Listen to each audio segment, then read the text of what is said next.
Queridos irmãos, a paz do Senhor Jesus, quero louvar a Deus pela oportunidade de poder falar aos irmãos neste momento e compartilhar um breve resumo da lição que nós vamos estudar domingo. Sem mais delongas, eu quero que o vídeo seja curto. Estudo 7, 2 Timóteo capítulo 1, reaviva o dom que há em ti. Vamos ganhar tempo aqui. Verdade prática é: o Evangelho é um depósito inesgotável da fé que Deus nos confiou para transmitir aos nossos filhos e netos. É um tema da lição a qual eles abordam, né, aqui na revista. E eu quero, já introduzindo, a falar a respeito do momento em que Paulo está escrevendo essa carta para Timóteo.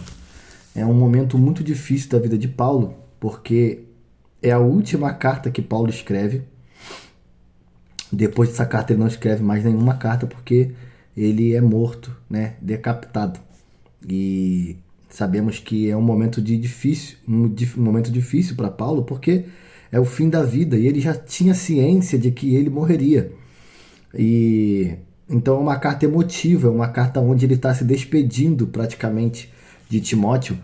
E sabemos que Paulo já tinha sido abandonado por alguns irmãos que ajudavam. A gente vai ver isso se você ler a revista, no finalzinho aqui, você vai ver que alguns irmãos abandonaram a Paulo, que está ciente de que todos os da Ásia me abandonaram, dentre eles cito Fígelo e Hermógenes.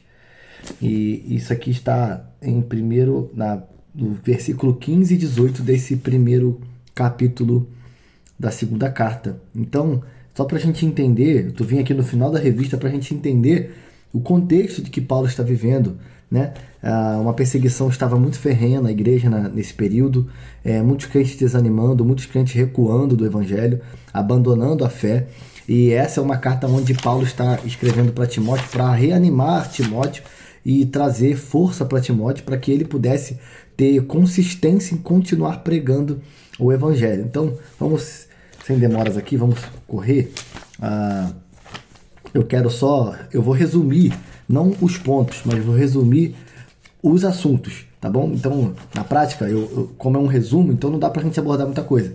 Então eu vou pegar aqui esse primeiro 1.1, 2 e 3 aqui, do primeiro ponto, que é fé que habita em ti, e depois eu vou para os outros, tá bom? Vou tentar fazer o vídeo mais curto possível para a gente poder não tomar muito tempo dos irmãos, e assim os irmãos também terem um pouquinho de entendimento a respeito da lição, um resumo que tenha coerência e seja relevante, tá bom? O primeiro ponto fala a fé que habita em ti. Se você ler a carta de Paulo a Timóteo, essa segunda carta, você vai perceber que Paulo começa a carta falando dessa maneira: Paulo, apóstolo de Jesus Cristo, pela vontade de Deus, de conformidade com a promessa de vida que está em Jesus Cristo, ao amado filho Timóteo, graça, misericórdia e paz da parte de Deus Pai e de Cristo Jesus nosso Senhor. Dou graça a Deus, a quem desde meus antepassados sirvo com consciência pura, porque sem cessar me lembro de ti nas minhas orações, noite e dia. Então, olha só, Paulo está sofrendo a prisão, que ele sabe que bem provavelmente ele não vai sair dali vivo, e ele está dizendo que mesmo na situação que ele está vivendo, de prisão, aonde ele foi abandonado, ele ainda continua servindo com consciência pura. Versículo 3. Sirvo a Deus desde os meus antepassados com consciência pura, porque sem cessar me lembro de ti nas minhas orações noite e dia. Ou seja, ele está servindo a Deus com a mesma consciência de quando ele estava solto.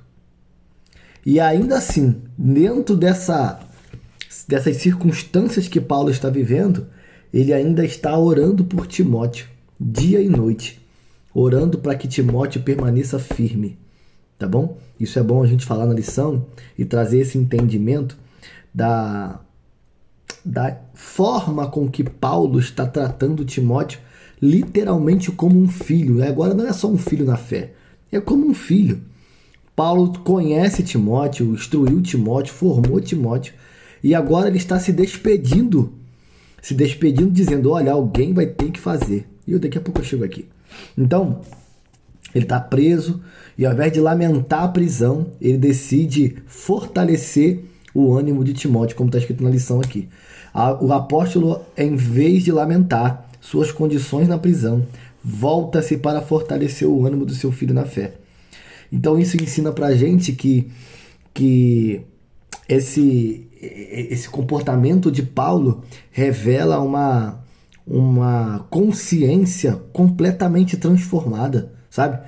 Porque a gente passa por situações, e isso é bom ser falado na aula, que muitas vezes a gente, ao invés da gente persistir, permanecer naquilo que foi falado, a gente decide recuar, abandonar, deixar de lado, né? Então, sejamos maduros a entender que a vida ela é feita de circunstâncias boas e ruins, e muitas das vezes as circunstâncias ruins elas prevalecerão por um determinado tempo.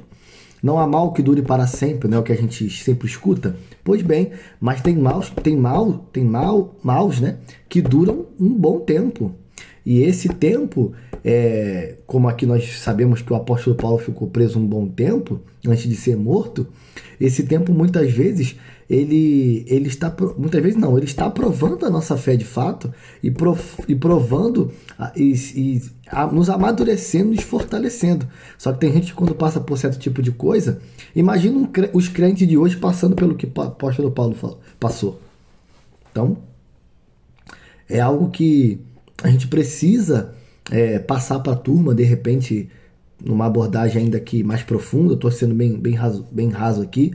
A gente pode citar outros versículos, outros personagens bíblicos que pode trazer um pouco dessa condição, como Ezequiel sofreu para profetizar, Jeremias, enfim. Então, isso pode ser muito importante para nós dentro da lição, é evidente que o professor escolhe. O ponto 2 aqui, o resumo desse primeiro ponto, dessa primeira parte da carta, do primeiro capítulo, né, da carta, a gente vai ver Paulo saudando a Timóteo, falando a Timóteo a respeito da vida de Timóteo e também da própria vida. E aí ele continua, ele diz aqui no ponto 3, né, pela recordação que guarda de tua fé, sem fingimento, a mesma que primeiramente habitou em tua avó Lóide e em tua mãe Eunice, eu estou certo de que também em ti. Isso é interessante, irmãos, porque Paulo está relembrando como Timóteo foi formado com 2 mulheres em casa. Isso nos mostra algo interessante, que talvez seja bom os irmãos falarem. Por que eu estou falando isso? Para os irmãos que estão ouvindo, vendo o vídeo, ouvindo, os irmãos que vão lecionar. Isso é importante falar, irmãos, porque são 2 mulheres que formam Timóteo, formam a estrutura da fé de Timóteo. Sabemos que o pai de Timóteo é grego e a mãe é judia, e a avó também é quem tem a fé ali, como Paulo fala, e a gente percebe uma influência de 2 mulheres na vida de Timóteo. E é claro que a gente sabe que o pai dele é grego, e isso aqui não é uma crítica aos homens, mas de fato a gente precisa de homens que também instruam, homens que ensinem dentro dos lares. Eu não estou aqui dizendo de maneira nenhuma que os homens não instruem, mas muitos homens dentro dos seus lares deixam o papel da instrução da fé muitas vezes para a esposa. Ele educa, ele ensina, corrige a criança, mas a instrução da fé também tem que partir do homem.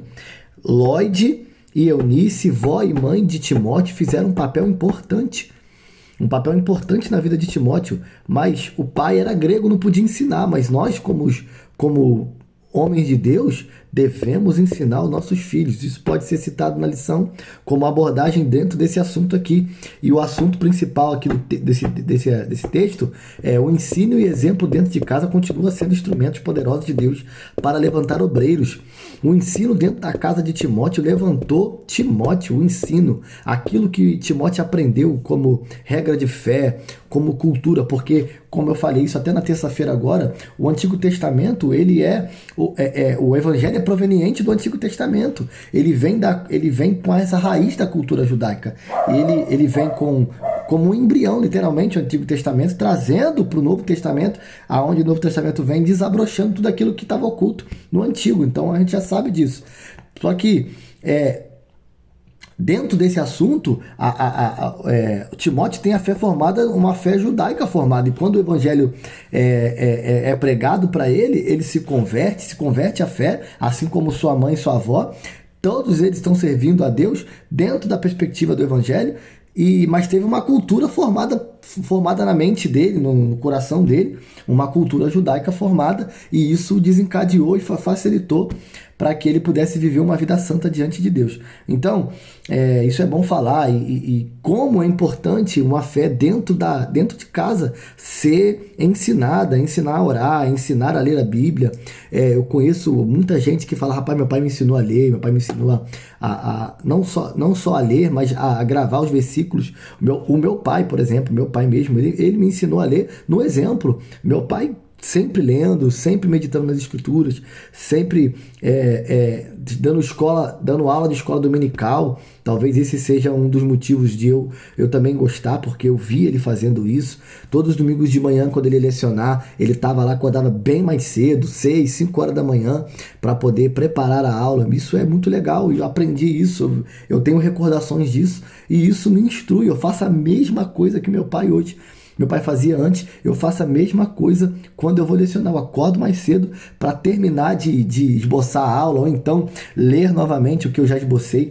E isso é muito importante, ensinar dentro de casa uma fé. A fé fica fortalecida quando nós ficamos mais velhos. O ponto 2 aqui é Timóteo enfrenta o reaviva o dom que há em ti, né? Eu separei aqui para comentar esse primeiro tópico, o dom e chamado de Deus. Ele vai dizer para Timóteo, para que Timóteo reavivar o dom de Deus que havia nele, que foi imposto que ele recebeu através da imposição de mãos do apóstolo Paulo. Se é para reavivar, irmãos, com certeza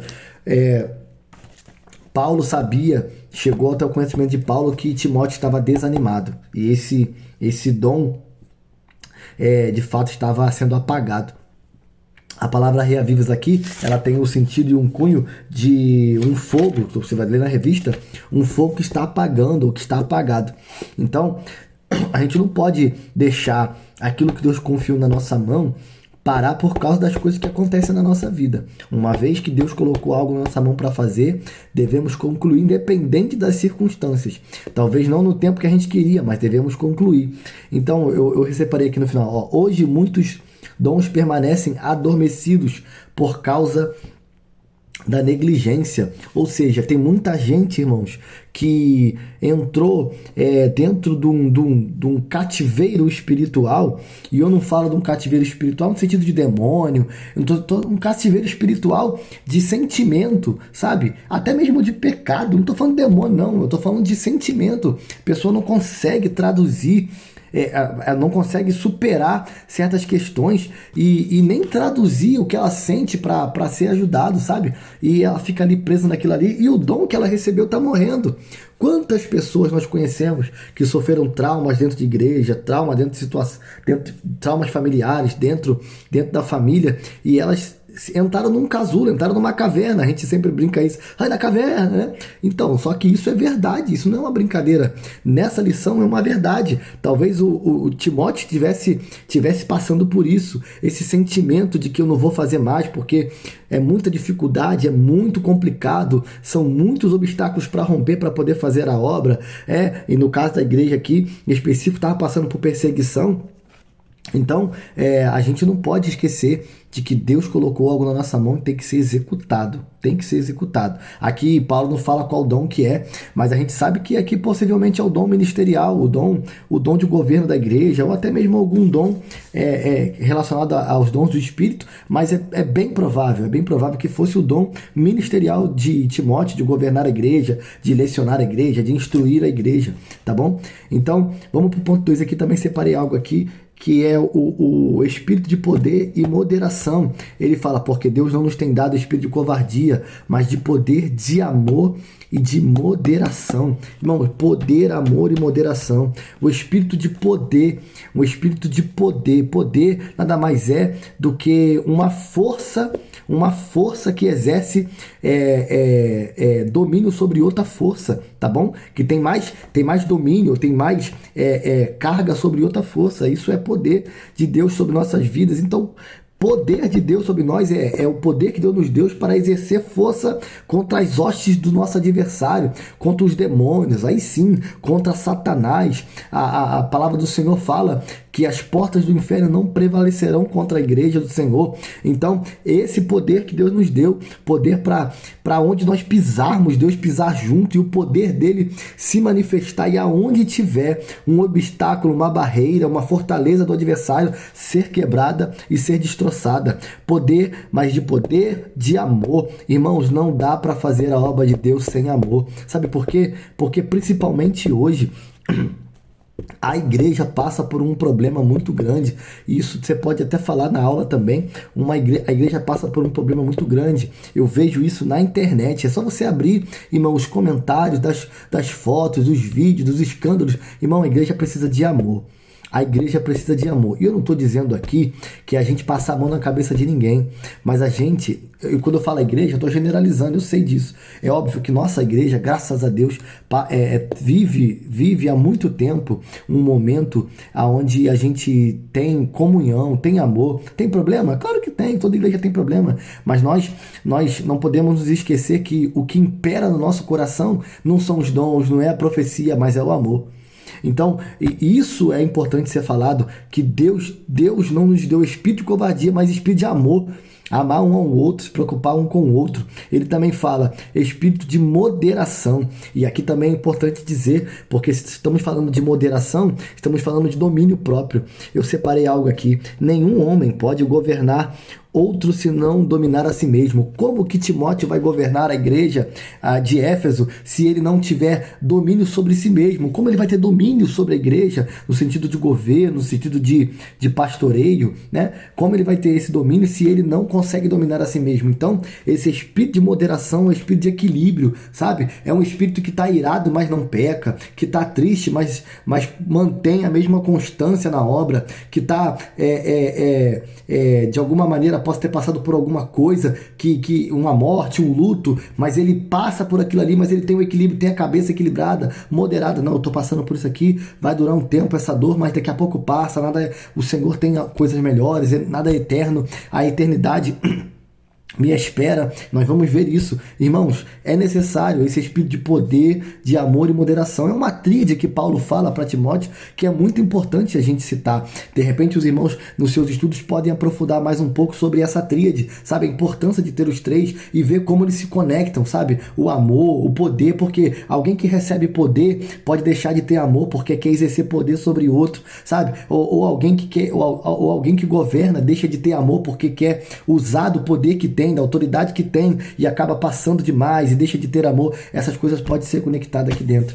O terceiro ponto, aqui ainda, participa do sofrimento pelo Evangelho. Paulo vai falar: não te envergonhes, portanto, do testemunho de nosso Senhor, nem do seu encarcerado, que sou eu. Isso é muito bonito, irmãos, porque Paulo não considera uma vergonha estar preso pelo Evangelho. Ele não considera feio estar preso pelo Evangelho. A vergonha era um risco real numa cultura onde a prisão era vista como fracasso. Alguém que era preso era tido como fracassado. Paulo não está se considerando fracassado. Ele está dizendo: não se vergonhe, Timóteo, por causa de mim, não. Não se vergonhe por causa de mim, não, porque eu estou aqui, porque eu estou sofrendo pelo Evangelho. Ele está sofrendo pela coisa certa. Quantos crentes sofrem pela coisa certa, recebem demissão no trabalho, são espizinhados no trabalho porque não aceitam fraude, não aceitam mentir, não aceitam entrar em jogo de corrupção? Quantas pessoas passam por isso, não é verdade? Porque está fazendo a coisa certa, mas a gente não pode se envergonhar. Lembre isso aos alunos. De repente pode ter alguém que está passando por coisas no trabalho, coisas na família, sabe? Por estar defendendo o Evangelho, por viver o Evangelho, sabe? Por não se contaminar, por não se corromper. E Paulo não está se envergonhando daquilo que ele está fazendo, porque o que ele está fazendo é certo. E muitas vezes a gente sofre punição por estar fazendo a coisa certa, sabe? Mais um ponto que eu quero comentar aqui, já está no terceiro ponto: guarda o bom depósito. Estou acompanhando o tempo aqui, vai fazer 20 minutos. Guarda o bom depósito. Paulo conclui o capítulo lembrando que o evangelho é um tesouro confiado tanto a ele quanto a Timóteo. Esse depósito deve ser guardado com zelo. O apóstolo também destaca o contraste entre o abandono de muitos e a lealdade de poucos, com Onesíforo, difícil a palavra, incentivando Timóteo a fidelidade e coragem. Aí eu separei aqui no ponto 1, o depósito de Paulo, né? E é por isso que estou sofrendo essas coisas, todavia não me vergonho, porque sei em quem tenho crido e estou certo de que ele é poderoso para guardar o meu depósito até aquele dia. Essa perspectiva eterna sustenta o apóstolo diante da morte. Lá em cima, eu estou lendo lá em cima. Diante da morte iminente, sua fé madura descansa na fidelidade divina. Irmãos, é esse o ponto que eu queria comentar, que eu falei no começo da lição. Essa perspectiva, essa ideia de Paulo, sabe, de estar preso, isso me deixa maravilhado. Ele está preso, ele está passando por os últimos momentos de vida, mas ele está olhando para a eternidade, ele está olhando para a vida futura, ele está olhando para a consolação do Senhor na eternidade, sabe? E muitas vezes a gente esquece disso.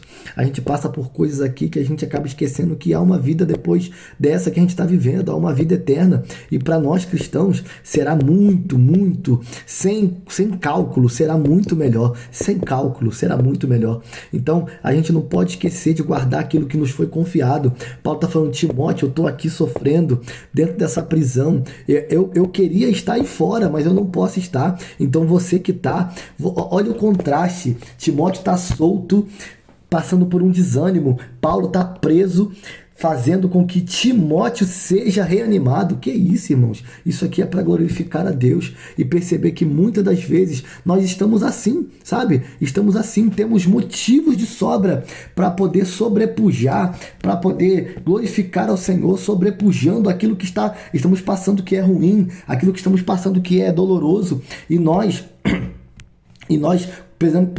preferimos colocar em evidência aquilo que é ruim, deixando desanimar o nosso coração, sabe, irmãos? Então, e Paulo está nos ensinando isso aqui. Eu estou preso, vou morrer, mas eu quero te animar. Glória a Deus por isso, aleluia. Segundo ponto aqui, já estou terminando. Mantenha o padrão, depois de Timóteo, mantenha o padrão das santas palavras que de mim ouviste com fé e com amor que está em Cristo Jesus. Guarda o bom depósito mediante o Espírito Santo que habita em nós. Eu separei aqui, guarda o bom depósito. Significa viver e proteger a integridade da mensagem do Evangelho. Irmãos, o que Paulo estava dizendo: cara, eu estou indo embora, Timóteo, eu estou indo embora. Eu estou me despedindo, praticamente uma despedida. Então, não deixa de pregar a verdade, não deixa de fazer o que é certo, sabe? E isso é importante a gente citar, porque no tempo que estamos vivendo, a gente está vendo desculpa.